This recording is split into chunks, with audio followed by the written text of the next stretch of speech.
আমাদেরকে এই বিশ্ব জগতে তার ইবাদত বান্দি করার জন্য পাঠিয়েছেন। তাই আমরা সে মহান আল্লাহ তাআলার প্রশংসা আদায় করি, তা সকলে বলি আলহামদুলিল্লাহ।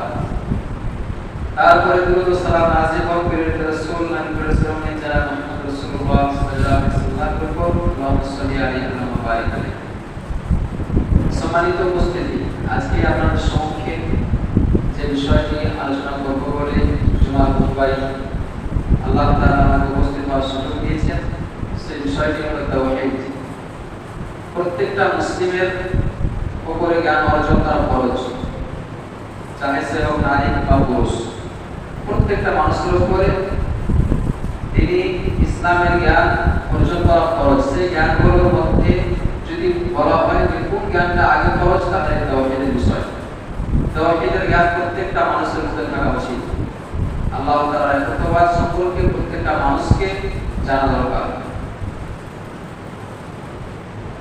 সম্মানিত উপস্থিতি, তাওহীদ হলো রূহের খাবার। মানব শরীর জীবিত থাকার জন্য, সুস্থ থাকার জন্য যে মতো খাবারের প্রয়োজন, কোনো মানুষ যদি না খায় তাহলে সে যেমন মারা যাবে। কোনো মানুষ যদি ঠিকমতো খাওয়া দাওয়া না খায় তাহলে সে যেমন অসুস্থ হয়ে পড়বে। মানুষ যেমন খাদ্যের মুখাপেক্ষী, খাদ্য ছাড়া যেমন মানুষ চলতে পারে না, বাঁচতে পারে না, সেমতো মানুষের অভ্যন্তরে আরো একটি সত্তা আছে, আরো একটি অঙ্গ আছে, যার নাম হলো রূহ বা আত্মা। এই রূহের খাবার লাগে যা মানুষ জানে না। রূহকে যে খাবার দিতে হবে এটা মানুষের অনেকেরই জানা নেই। তো যখন ওই রূহকে আমি আপনি খাবার দিতে পারি না ঠিক মতো, তখন ওই রূহ হতাশাগ্রস্ত হয়ে যায়, পাপে গ্রসিত হয়ে যায়। রূহ তখন শান্তি পায় না, ছটফট করতে থাকে, অনেক সময় রাতে ঘুম হয় না, অনেক রকম কষ্ট। তো অনেক রকম ভাবে এই রূহ কষ্ট পায়, যার বহিঃপ্রকাশ করে এভাবে ঘটে থাকে। তো রূহকে আমরা অনেক ভাবে কষ্ট দিয়ে থাকি, তার মধ্যে এটা একটা যে আমরা রূহে যে খাবারের প্রয়োজন, সেই খাবার আমরা রূহকে ঠিক মতো দিই না। মানুষ তার আত্মাকে, রূহকে ভুলিয়ে রাখতে চায় বাস্তবতা, গান বাজনার মাধ্যমে, মুভি সিনেমার মাধ্যমে, অশ্লীলতার মাধ্যমে মানুষ ভুলিয়ে রাখার চেষ্টা করে নিজেকে, নিজের আত্মাকে, যে আত্মা তুমি একদিন মারা যাবে। এ কথা মনে করার তোমার কোনো প্রয়োজন নাই। দুনিয়ার খেল তামাশা, দুনিয়ার রং তামাশা, বাড়ি গাড়ি নারী, সকালে উঠে অফিসে যাওয়া, কাজে কামে ব্যস্ত হয়ে যাওয়া, ব্যবসা বাণিজ্য নিয়ে ব্যস্ত হয়ে যাওয়া, টাকা চিন্তা সর্বক্ষণ মানুষ দুনিয়ার পিছনে, দুনিয়ার সুখ শান্তির জন্য ছুটতে থাকে, তখন আমাদের ভিতরে থাকা এই রূহ তখন ধীরে ধীরে পাপে গ্রসিত হয়ে যায়। তখন এই রূহ হতাশাগ্রস্ত হয়ে যায়, ছটফট করতে থাকে। অনেক সময় মানুষ আত্মহত্যা করে, অনেক সময় মানুষ শান্তি পায় না, কত রকম কষ্ট। তো আপনি যদি আপনার রূহকে, আপনার আত্মাকে বাঁচিয়ে রাখতে চান, জীবিত রাখতে চান, সুস্থ শান্ত প্রশান্ত রাখতে চান, তাহলে আপনাকেও এই রূহের খাবার দিতে হবে, এই আত্মার খাবার দিতে হবে। আর আত্মা বা রূহের সবথেকে বড় খাবার হলো তাওহীদ, তাওহীদের বিশ্বাস। যেহেতু আত্মা আল্লাহ পাক রব্বুল আলামিন পাঠিয়েছেন, আল্লাহ পাক রব্বুল আলামিনের পক্ষ থেকে এই আত্মা এসেছে, রূহ এসেছে, সেহেতু এই আত্মা জন্মগতভাবে আল্লাহ তাআলার দিকে ফিরে যাওয়ার জন্য ছটফট করতে থাকে। সর্বক্ষণ ফিরে যেতে চায় এই রূহ কার দিকে? আল্লাহ পাক রব্বুল আলামিনের দিকে। মুহাম্মদ সাল্লাল্লাহু আলাইহি ওয়াসাল্লাম বলেছেন যে কুল্লু মাউলিদিন ইউলাদু আলাল ফিতরাহ, প্রত্যেক সন্তান ইসলামের ফিতরাতের উপর জন্মগ্রহণ করে, চাহে সে হিন্দু হোক, খ্রিস্টান হোক, ইহুদি হোক। কেন ইহুদি, খ্রিস্টান, ঈসাই এরা কি আল্লাহর সৃষ্টি নয়? অবশ্যই আল্লাহ তাআলার সৃষ্টি। তো তাদের মধ্যে যে আত্মা, যে রূহ আছে, সেটা আল্লাহ তাআলার। তো তাদের রূহ এবং আত্মা আল্লাহ পাক রব্বুল আলামিনের দিকে যাওয়ার জন্য ছটফট করতে থাকে। কিন্তু আমরা মানুষ রূহের সে চাহিদার কথাকে এড়িয়ে যায়, রূহের প্রশ্ন কথাকে আমরা এড়িয়ে যাই, তার প্রশ্নের উত্তর আমরা বুঝতে চাই না। আর এড়িয়ে যাওয়ার আরো একটি বড় মাধ্যম হলো যে দুই দিনের দুনিয়া, খাও দাও ফুর্তি করো, দুনিয়াটা নষ্ট করো। কেন ওগুলো নিয়ে চিন্তা করো? ওগুলো নিয়ে চিন্তা করার কোনো প্রয়োজন নাই। এই যে সর্বক্ষণ আমি আপনি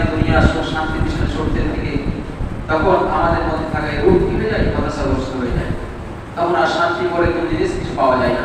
সম্মানিত উপস্থিতি, আল্লাহ পাক রব্বুল আলামিন বলেন যারা বিযিকরিল্লাহ তাতমাইন্নুল কুলুব, অতএব আমি আপনি যদি এই অন্তরকে আত্মাকে জীবিত রাখতে চাই, শান্তি প্রশান্তি রাখতে চাই, তাহলে আমাকে আপনাকে আল্লাহ তাআলার জিকিরের দিকে আসতে হবে। এটা আল্লাহ পাক রব্বুল আলামিন বলছেন আলা বিযিকরিল্লাহ তাতমাইন্নুল কুলুব, জেনে রাখো প্রত্যেক আত্মা প্রত্যেক রূহ যখন আল্লাহ তাআলাকে স্মরণ করে তখন তারা শান্তি লাভ করে। হতবিহ্বল আত্মাগুলো যখন আল্লাহ পাক রব্বুল আলামিনকে অন্তর থেকে, অন্তরের গভীর স্থল থেকে যখন স্মরণ করবে তখন সে আত্মা প্রশান্তি লাভ করবে। কিন্তু আমরা দেখি জিকিরের নামে অনেক কিছু, যখন জিকির শুরু হয় হু হু করা লাগে, লাফালাফি করা লাগে, কত কি করা লাগে, যেগুলো আমরা দেখতে পাচ্ছি। কোন সমাজে কোন মাঝহাবে অনেক রকমের জিকির চলছে, অনেকে তো লাফালাফি শুরু করেছে, অনেকে হু হু করেছে, অনেকে কত কি।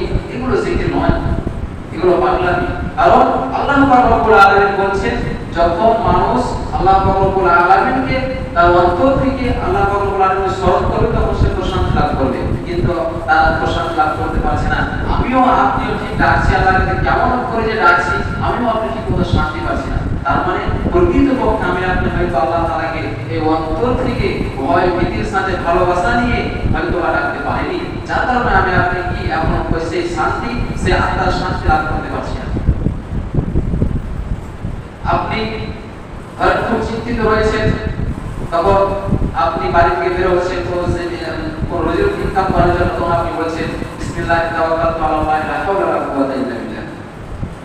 বাড়ি থেকে বের হওয়ার দোয়া যারা আমাদের মুখস্থ তারা জানি।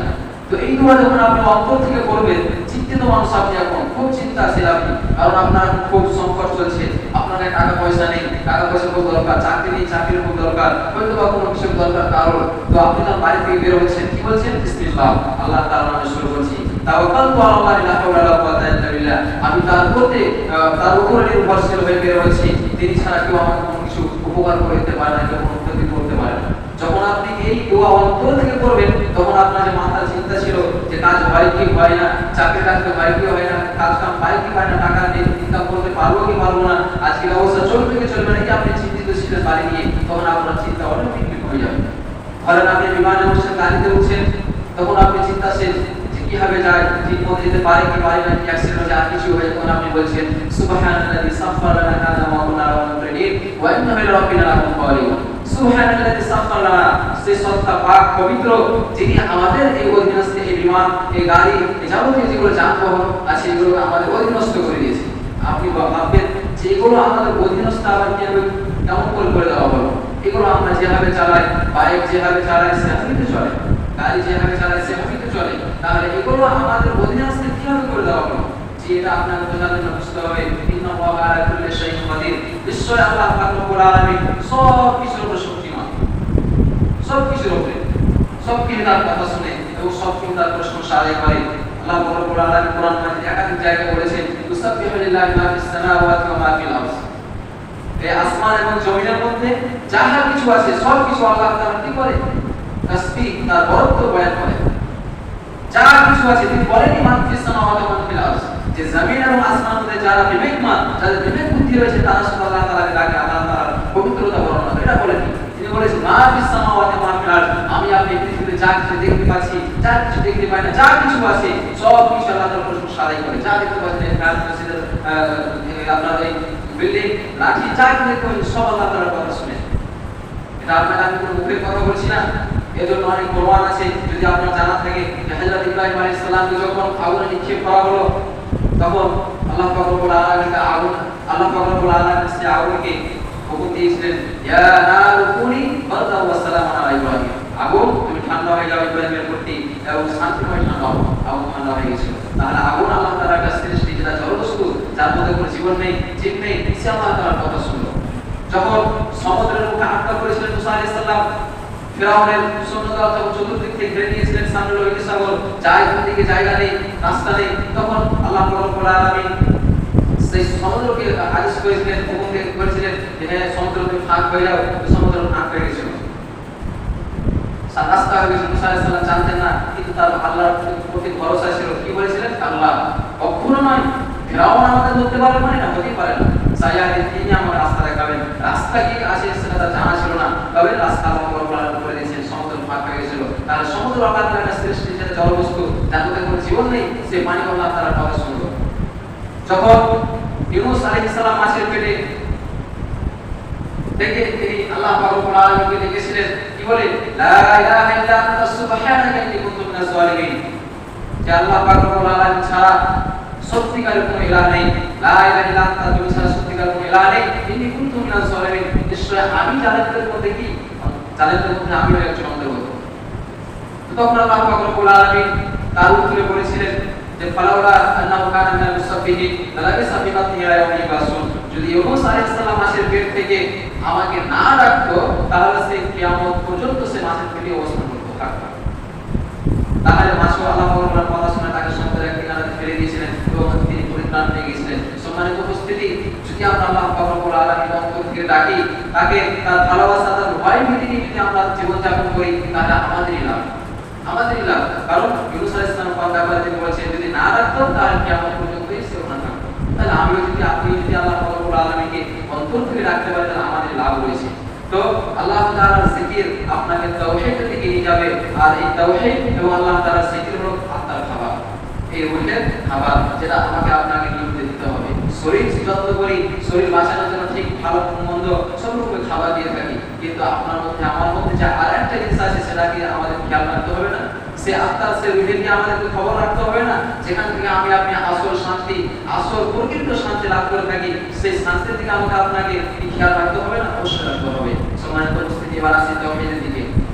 যে আমাদের সমাজের মানুষ অনেকেই, 70-90% তার থেকে বেশিও হতে পারে, যে আসলে তাওহীদ সম্পর্কে কোনো জ্ঞানই রাখে না। আবার কিছু মানুষ রাখে, কিন্তু তারা ভালোভাবে বুঝেও না যে তাওহীদ জিনিসটা কি, আল্লাহ তাআলার একত্ববাদ জিনিসটা কি, তাওহীদ কত প্রকার, কি কি, আমাদের সমাজের মানুষ থেকে জানে না। অথচ এই তাওহীদকে ভালোভাবে বোঝার জন্য এই তাওহীদের প্রকার ভেদকে জানা অবশ্যই জরুরি।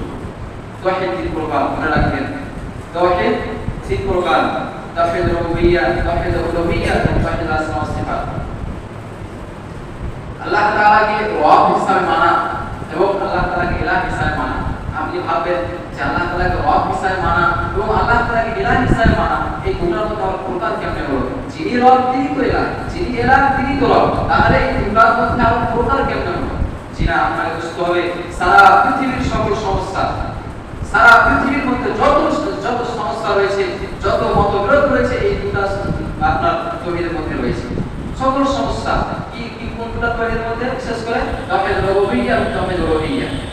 এটা বোঝার জন্য আপনারা সূরা আয়াত নাম্বার 7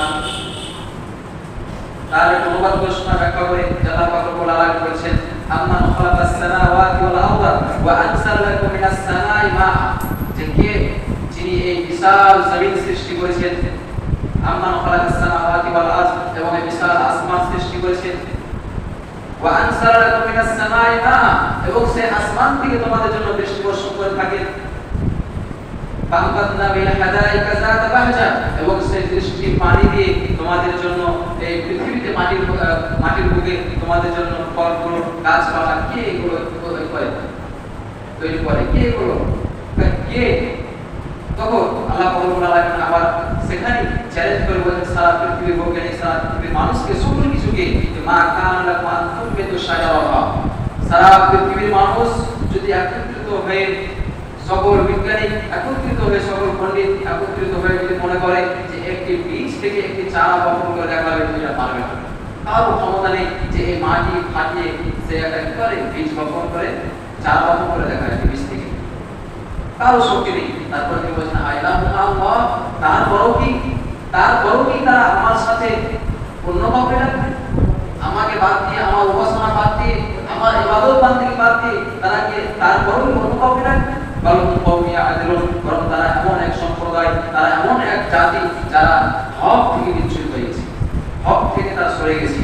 তারপরে আয়াতে তিনি বলছেন, আম্মান জাআলা আরদা ফারাগান ওয়া জাআলা খিলালাহা আনহার, কে যে এই জমিনটাকে স্থির করে রেখেছে, যে জমিনের মধ্যে আমি আপনি বাড়ি বানাই, চলাফেরা করি, ঘুমাই, সবকিছু করি, এই জমিনটাকে কে স্থির করেছে? ধরে নিয়ে রাখি, এটা কিন্তু আমি ছেড়ে দিয়ে পড়ে যাবে, তো এটাকে কে ধরে রেখেছে? জমিনটাকে ছেড়ে দিয়ে পড়ে যেত, তাহলে জমিনটাকে কে স্থির করেছে, যে জমিনের মধ্যে আমি আপনি এত কাপড় দিয়ে চলাফেরা করি?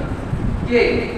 তারপর তিনি বলছেন, আম্মান জাআলাল আরদা করারান ওয়া জাআলা খিলালাহা আনহারা, এবং এই জমিনের মধ্যে অনেকগুলো নদ নদী সাগর এগুলো প্রবাহিত করেছে। ওয়া জাআলা খিলালাহা আনহারা ওয়া জাআলা লাহা রাওয়াসিয়া, এবং এই জমিনের মধ্যে ব্রেক হিসাবে আল্লাহ রাব্বুল আলামিন এই পর্বতমালাগুলোকে স্থির করেছেন। তারপর তিনি বলছেন যে ওয়া জাআলা বাইনা বাহরাইনি হাজিসা, দুই সমুদ্র, আপনারা শুনেছেন যে দুটি সমুদ্র একসাথে থাকার পরও এক সমুদ্রের পানি আর সমুদ্রে যাচ্ছে না। তো কে এর মধ্যে আর সৃষ্টি করলো? আর তো কিছু দেখা যায় না, পানি পানি মনে হচ্ছে মিলে আছে, কিন্তু এক সমুদ্রের পানি আর সমুদ্রের পানির সাথে মিক্স হচ্ছে না, এর মধ্যে আর কে সৃষ্টি করলো? বালকুম কওমুন লা ইয়ালামুন, বরং তারা এমন এক সম্প্রদায় যারা অনেকে হক জানে না, হক থেকে তারা বিচ্যুত হয়ে গেছে। সম্মানিত উপস্থিতি, অত্র আয়াত আল্লাহ রাব্বুল আলামিন যতগুলো কথা বললেন সারা পৃথিবীর সকল মানুষ এগুলো বিশ্বাস করে, যত কাফের যত কিছু গেছে সারা পৃথিবীর সকল মানুষ বিশ্বাস করে। আর এইগুলোকে বিশ্বাস করা মানে তাওহীদ রুবুবিয়্যাহকে আল্লাহ তাআলাকে রব হিসেবে বিশ্বাস করা। আরো আপনাকে এটা ক্লিয়ার করে আল্লাহ রাব্বুল আলামিন সূরা আনকাবুত আয়াত নম্বর 20 এর মধ্যে বলছেন যে ওয়ালা ইন সাআলতাহুম মান খালাকাস সামাওয়াতি ওয়াল আরদ ওয়া সাখখারা আশ-শামসা ওয়াল কামার লা ইয়াকুলুনা আল্লাহ। হে মুহাম্মদ সাল্লাল্লাহু আলাইহি ওয়াসাল্লাম, যদি আপনি এদেরকে জিজ্ঞাসা করেন যারা আপনার কথাকে অমান্য করছে, এই কুফারে মক্কাবাসীদেরকে জিজ্ঞাসা করেন যে এই আসমান এবং জমিন কে সৃষ্টি করেছে, ওয়া সাখখারা আশ-শামসা ওয়াল কামার, এবং এই চন্দ্র সূর্য কে নিজ নিজ কক্ষপথে পরিচালনা করতেছে, তো তারা বলবে লা ইয়াকুলুনা আল্লাহ, এগুলো কে করতেছে? আল্লাহ রাব্বুল আলামিন। তো এইগুলোকে সারা পৃথিবীর লোক বিশ্বাস করে যে এর একজন কি আছে, সৃষ্টিকর্তা আছে, কিন্তু নাম দিতে পারে ভগবান, উপরওয়ালা, যেই হোক, কিন্তু সকল ধর্মের লোক সকলেই এটা বিশ্বাস করে যে এই যে পৃথিবী পরিচালনা করতেছে কেউ একজন আছে। সে নাম যেই দেখ, আমরা রব বলি, আল্লাহ বলি, আর কেউ অন্য কিছু বলি, কিন্তু একজন আছে, এই কথা সারা পৃথিবীর মানুষ বিশ্বাস করে। সারা পৃথিবীর মানুষ। আপনাকে আরো কি বোঝায় যে রব শব্দের অর্থ কি? রব শব্দের অর্থ হলো লালন পালনকারী, যিনি লালন পালন করে এবং নিয়ন্ত্রণ ক্ষমতা রাখে, তাকে বলা হয় রব। একটা মা যখন তার শিশুকে দুধ পান করিয়ে, খাবার দাবার দিয়ে, রাতের ঘুম নষ্ট করে, পেশাব পায়খানা পরিষ্কার করে ধীরে ধীরে তাকে লালন পালন করতে থাকে, ঠিক সেমন আল্লাহ রাব্বুল আলামিন সারা পৃথিবীর মানুষকে, সারা পৃথিবীর সকল জীবকে, সকল প্রাণীকে তিনি কি করে লালন পালন করে থাকে। কিভাবে এখন হয়তো বুঝতে পারছেন না। আমি আপনি যে জমিনে চলতেছি, জমিনটা কার? আল্লাহ। আমি আপনি যে আসমানের নিচে আছি, আসমানটা কার? আল্লাহ।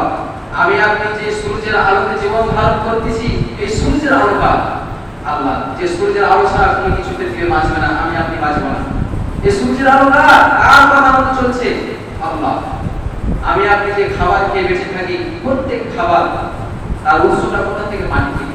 প্রত্যেক খাবার যার উৎস মাটি থেকে, তো মাটি থেকে খাবারটা কে উৎপন্ন করে? ওই ধানের মধ্যে চালটা কে দেয়? আপনি। ওই ধান গাছের মধ্যে চালটা কে দিয়েছেন? আপনি দিয়েছেন। আপনি ওই ফলের মধ্যে আপনি ফলটা কে দিয়েছে? ফুলের মধ্যে যে ফলটা আসলো, লিচুটা আসলো, আমটা আসলো, কে দিলেন? আপনি দিলেন নাকি আল্লাহ দিলেন? তো প্রত্যেক খাবার যেটা মাটি থেকে আসে, সেই খাবার কে দেয়? আল্লাহ। এই অক্সিজেন, যে অক্সিজেন ছাড়া আমি আপনি কিছু কোনো বাঁচতে পারি না, এটা কার দেওয়া? আল্লাহ। তাহলে আল্লাহ পাক রব্বুল আলামিন আমাদেরকে এত যত্ন সহকারে লালন পালন করতেছেন,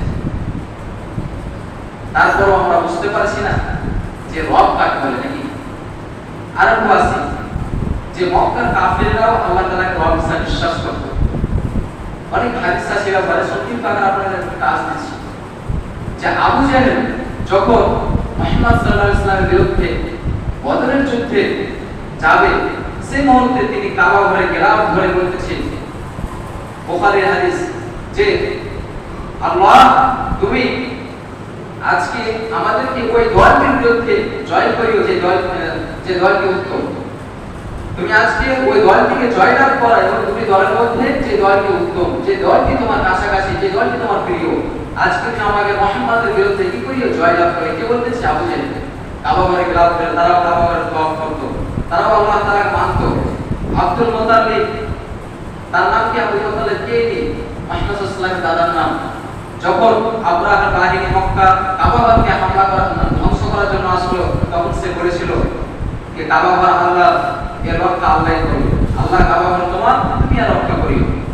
তাদের মুখে এই কথা বলেছিল, তার মানে তারাও আল্লাহ তাআলা বিশ্বাস করত। এবং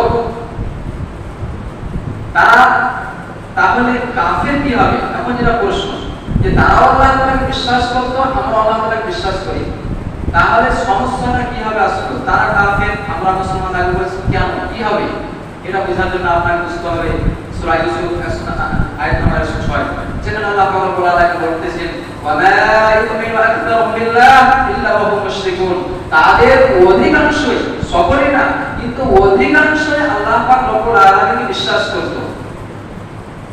অধিকাংশই, সারা পৃথিবীর সকল মানুষের কথা তিনি বলছেন, কাফেরদের কথা বলছেন যে অধিকাংশই কাফেররা এক আল্লাহ, এক রব, এক লালন পালন কর্তা আছে, এক পরিচালনাকারী আছে, এটা সকলে বিশ্বাস করে, অধিকাংশ বিশ্বাস করে। তবে ইবাদতের শিরক থাকা অবস্থায়, ইবাদতের শিরক থাকা অবস্থায় ইলাহ মানে কি বুঝতে হবে আপনাকে? ইলাহ মানে বিপদে পড়ে আপনার অন্তর যেই দিকে ফিরে যাবে সেটা হবে ইলাহ। যদি সহজ ভাষায় বুঝতে চান, আপনি বিপদে পড়েছেন, আপনার অন্তর কোন দিকে আগে যায়? প্রধানের দিকে, নাকি আপনার লাঠির দিকে, নাকি আপনার দরবারের দিকে, নাকি আপনার কোন মানুষের দিকে, নাকি আপনার টাকার প্রতি, যে আমার টাকা আছে সমস্যা দূর হয়ে যাবে? কোন দিকে ইমান যায় আপনার? আপনার অন্তরটা কোন দিকে ছুটে যায়? এখানে আপনি খেয়াল রাখবেন, যদি আপনার অন্তর সেই দিকে ছুটে যায় তাহলে আপনি সেটার প্রতি বেশি প্রভাবিত আছেন, তাকে হয়তো আপনি বেশি মূল্য দিয়েছেন। অবশ্যই সেখানে আগে যেতে হবে না, আপনাকে আগে যেতে হবে কোন দিকে? আল্লাহর দিকে। আগে আপনাকে বিপদে পড়লে আল্লাহর দিকে ফিরে যেতে হবে, তারপরে অন্য কোথাও যেতে হবে, ব্যবস্থা করতে হবে। আগে আপনার অন্তরকে কিছুক্ষণের জন্য আমরা আল্লাহর দিকে সরে, কিছুক্ষণের জন্য, সর্বক্ষণের জন্য, তবে সর্বপ্রথম যাবে আল্লাহর দিকে। আর ইলাহ মানে যা ইবাদত করা হয়, যা ইবাদত করা হয়। তো আমরা অনেক সময় মানুষ ইবাদত করি কাফিরের, অনেক সময় ইবাদত করি অন্য কিছুর, কাউকে হয়তো নিজের ভাগ্যদাতা হিসাবে মেনে নিই যে তুমি আমার আসল ভাগ্যদাতা, তুমি ছাড়া আমার মনে সুখ হবে না। সম্মানিত উপস্থিতি, শিরক করো লোক, শিরক করো না, যেটা আমরা শুনে আসছি, কিন্তু এই শিরকের সংজ্ঞাগুলো আমাদের জানতে হবে।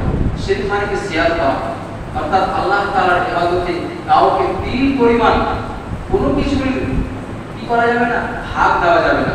আমি আপনি আল্লাহর সৃষ্টি নগণ্য জীব হয়ে সে মহান সত্তা আল্লাহ রব্বুল আলামিনের সাথে শিরক করতে পারি, তার অংশীদার হিসাবে কাউকে ধরতে মানে জড়িয়ে দিতে পারি, এটা কিভাবে সম্ভব? এটা বড় জুলুম। এই জন্য তিনি বলেছেন ইন্না শিরকা লাযুলুমুন আযীম, শিরক বড় জুলুম। জুলুম কি হবে? ধরেন আপনি, আপনার বাড়ির মালিক, আপনার স্ত্রী আপনার দেওয়া কাপড় পরে, আপনার ইনকাম করা টাকা দিয়ে সে তার জীবনযাপন করে, আপনার স্ত্রী আপনার ছাদের নিচে আছে, আপনার দেওয়া কাপড় পরিধান করে, আপনার দেওয়া খায়, তারপরে আপনার স্ত্রী আপনাকে ভালো না বেশি যদি অন্য কাউকে ভালোবাসা দেয়, তাহলে এটা যে মানে জুলুম। সে মতো আমি আপনি সব কিছু আল্লাহ রব্বুল আলামিন গ্রহণ করতেছি, তার দেওয়া জীবন, তার দেওয়া এই সব কিছু, আর আমি আপনি সামান্য একটা নগণ্য তার বান্দা হয়ে, তার গোলাম হয়ে কি করছি, তার শানে অন্যতম শিরক করবো, এটা কিভাবে সম্ভব? সম্মানিত উপস্থিতি, বলার তো অনেক কিছু আছে, কিন্তু সময় যেহেতু শেষের মধ্যে, আপনাদেরকে শুধু আর কয়েকটি কথা, যে শিরক খুব ভয়াবহ জুলুম, যেটা আল্লাহ রব্বুল আলামিন মৃত্যুর পরে মাফ করবে এরকম কোনো আশা আশঙ্কা নেই। এমনকি নবী মুহাম্মদ সাল্লাল্লাহু আলাইহি ওয়াসাল্লামের পিতা মাতার ব্যাপারেও আল্লাহ রাসূলকে ক্ষমা চাওয়ার ব্যাপারে নিষেধ করে দেওয়া হয়েছে, তাদের কবর জিয়ারত করার ব্যাপারে নিষেধ করে দেওয়া হয়েছে। জিয়ারত করতে বলা হলো, কিন্তু তাদের ব্যাপারে দোয়া আল্লাহর কাছে আবেদন করতে নিষেধ করা হলো। তো শিরক বড় অপরাধ, এটা আমাদের মাথায় রাখতে হবে। এবং অনেক হাদিস রয়েছে যেখানে আল্লাহ রাসূল সাল্লাল্লাহু আলাইহি ওয়াসাল্লাম বলতে চেয়েছেন যে শিরক যদি বিন্দু মাত্র শিরক করে দিত, কিন্তু বলার পরে তার জন্য কি জান্নাত হারাম। মান মায়াত ইশরিকু বিল্লাহ শাইআন দাখালান নার, যে ব্যক্তি মৃত্যুবরণ করলো ইশরিকু বিল্লাহ শাইআন, আল্লাহ তাআলার সাথে শিরক বিন্দু মাত্র, শাইআন পুরোপুরি না, পুরোপুরি না, বিন্দু মাত্র শিরক করলো, আল্লাহ তাআলাকে মানে কিন্তু আপনি কপালে ঠিক দিয়েছেন, আল্লাহ তাআলা আপনি ঠিকই রব হিসাবে মানেন, কিন্তু আপনার মেয়ের কপালে, আপনার ছেলের কপালে ঠিক দিয়েছেন, কারে ঠিক দিয়েছেন, কেন? তাহলে বদ নজর না লাগে। তাহলে এখানে আপনি আল্লাহ তাআলাকে রব হিসাবে মানলেন, কিন্তু ইলাহ হিসাবে আপনি কি করলেন? সামান্যতম হলো কাউকে দিলেন যে না এই ঠিক কিছু করতে পারে, এটা কিছু করতে পারে, মনে বদ নজরটা রুখতে পারে, এই সামান্য কিছু দেওয়াটা কি শিরক? আপনি আল্লাহ তাআলাকে মানেন, তার ইবাদত করেন, নামাজ রোজা করেন, কিন্তু তাবিজ বেঁধে দিলেন আর বললেন যে এটা আমার মনে হয় কিছু করবে, এটা মনে আমার ভালো রাখতে পারে। এই যে সামান্যতম আপনি শিরক করলেন, যেটা আপনি আমি বলছি না কিছু না চলবে, এটা চলবে কিভাবে? কোথাও যদি যারা চালাচ্ছে তারা দাপটের উপরে চালাচ্ছে। এই জন্য আমাদেরকে ভালো করে যাচাই বাছাই করতে হবে যে বিন্দু মাত্র যদি শিরক থাকে তাহলে কি হবে না, জান্নাত হারাম হয়ে যাবে এবং জাহান্নাম আপনার জন্য অবধারিত হয়ে যাবে। আর শিরক থাকলে কোন রকমের ক্ষমার কোনো অবকাশ নেই। পণ্ডিত জওহরলাল নেহরু যখন ভারত পাকিস্তান আলাদা হয় তখন তিনি বলেছিলেন যে এরা ভারত পাক মুসলমান কেন ভারত পাকিস্তান আলাদা করতে চায়, আমি তো বুঝে আসে না। যিনি কংগ্রেস রাজনীতিক ছিলেন যে এরা কেন আলাদা হতে চাইছে আমার তো বুঝে আসছে না। যারা মুসলিম তারা পূজা করে যে কবর শুয়ে আছে বেড়া হয়ে, আর আমরা পূজা করি যে কবর দাঁড়িয়ে আছে, বাস এতটুকু পার্থক্য যে এটা শুয়ে আছে না দাঁড়িয়ে আছে। তারা ফুল চড়াচ্ছে তো বলছে এরা ভালো, আর আমরা পানি চড়াচ্ছি তো আমরা গঙ্গা নদী থেকে ভালো, এতটুকু পার্থক্য। তো মানুষ কেন আলাদা হতে চাই না আমার বুঝে আসছে না। কে বলছে না একটা হিন্দু, তাহলে আমার আপনার কেন বুঝে আসছে না? আল্লাহ পাক রব্বুল আলামিন আমাকে এত সুন্দর করে বানালো, পৃথিবীতে পাঠালো কিসের জন্য? আর মক্কার কাফেরদের ব্যাপারে আয়াত অবতীর্ণ হয়েছে, তারাও কোনো গাছ গাছরাকে কোনো বড় কাজ করতে তারা দেখবে ইনসান মেনে দিত। তারপর আমরা চতুর্থকেও ইবাদত করতো, কেউ কোনো নবী আউলিয়ার ইবাদত করতো, কেউ কোনো আর ছেলে ইবাদত করতো। অনেক রকম লোক ছিল, তাদের শিরকের অনেক কিছু ছিল। কাবা ঘরে অনেকগুলো মূর্তি ছিল, যখন কাবা ঘর মক্কা ফাঁকা করা হয় তো তাদের অনেক রকমের শিরক ছিল, যেখানে আল্লাহ রাব্বুল আলামিন বলতেছেন যে মা না'বুদুহুম ইল্লা লিয়ুকাররিবুনা ইলাল্লাহি যুলফা। মক্কার কাফিররা আল্লাহ তাআলার ইবাদত করত, তাওয়াফ করত, আল্লাহ তাআলাকে মানত। তবে শিরক কেন? ইবাদতের শিরক অবস্থায় ইবাদতটা কি ছিল তাদের? যে মা না'বুদুহুম ইল্লা লিয়ুকাররিবুনা ইলাল্লাহি যুলফা। তারা যেটা ইবাদত করত সেখানে তারা স্পষ্ট বলছে আমরা তার ইবাদত করি না। প্রথমে কি বলছেন? মা না'বুদুহুম, আমরা তাদের ইবাদত করি না, যারা তাদের ইবাদত করতো আর কি। সেটা যাই হোক, কোন নবী আউলিয়ার হোক, কোন গাছের হোক, চন্দ্রসূর্যের হোক, আগুনের হোক, আর কিছু হোক, কবর পূজারি হোক, তো বলছে মা না'বুদুহুম, আমরা তাদের ইবাদত করি না ইল্লা লিয়ুকাররিবুনা ইলাল্লাহি যুলফা। কিন্তু ইবাদত করি কিসের জন্য? তারা আমাদেরকে আল্লাহ তাআলার নিকটবর্তী করবে এই জন্য। যারা বর্তমানে পীর মানে কবর মানে তাদের এই কথা যে আমাদের কি করবে, এরা কাছে করবে, কিন্তু এরা কোনো রকম সম্ভব নয়। আল্লাহ রাব্বুল আলামিন এদেরকে কি করেছেন? শিরক করেছেন। অবশ্যই আমাকে আপনাকে বুঝতে হবে এবং আমাদের মধ্যে যে আত্মার রূহ লুকিয়ে আছে, এই রূহ এই আত্মার খেয়াল রাখতে হবে, তার খাবার দিতে হবে। তার খাবার হলো তাওহীদ, আল্লাহ তাআলার কুতুবা এবং জিকির। আল্লাহ তাআলার জিকির যদি আমি আপনি অন্তর থেকে গভীর স্তর থেকে করি, ইনশাআল্লাহ আমার আপনার অন্তর শান্তি ফিরে আসবে। এবং তাওহীদের বিষয়টা আরো ভালোভাবে বোঝার চেষ্টা করতে হবে আমাদেরকে। আল্লাহ রাব্বুল আলামিন আমাদেরকে সেই সুযোগ দান করেন। সাল্লাল্লাহু আলাইহি ওয়া সাল্লাম। ওয়া আখিরু দাওয়ানা আলহামদুলিল্লাহি রাব্বিল আলামিন।